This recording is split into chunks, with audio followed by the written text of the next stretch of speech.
नहमदहु व नुसल्ली अला रसूलिहिल करीम अम्मा बाद। हरीर और दीबाज दोनों रेशमी लिबास हैं। ये दुनिया में मर्दों के लिए हराम और औरतों के लिए जायज़ हैं।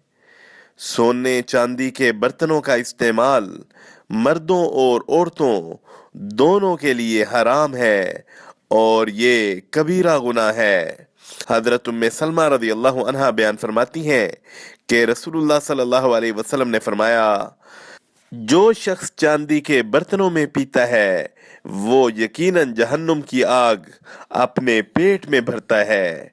इसे बुखारी और मुस्लिम ने रिवायत किया। और मुस्लिम की एक रिवायत में यूं है कि बेशक वो आदमी जो सोने और चांदी के बर्तनों में खाता या पीता है वो अपने पेट में जहन्नुम की आग भरता है।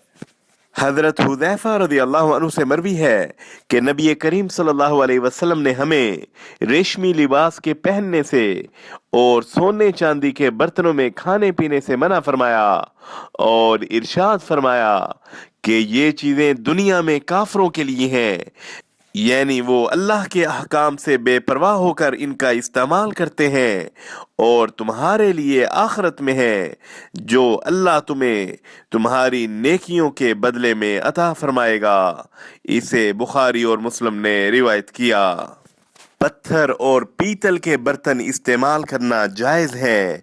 हजरत अब्दुल्ला बिन ज़ैद रदी अल्लाह अन्हु से रिवायत है कि हमारे पास नबी मुकर्रम सल्लल्लाहु अलैहि वसल्लम तशरीफ़ लाए तो हमने पीतल के एक बर्तन में आपको पानी पेश किया तो आप अलैहिस्सलाम ने इससे वुज़ू फरमाया।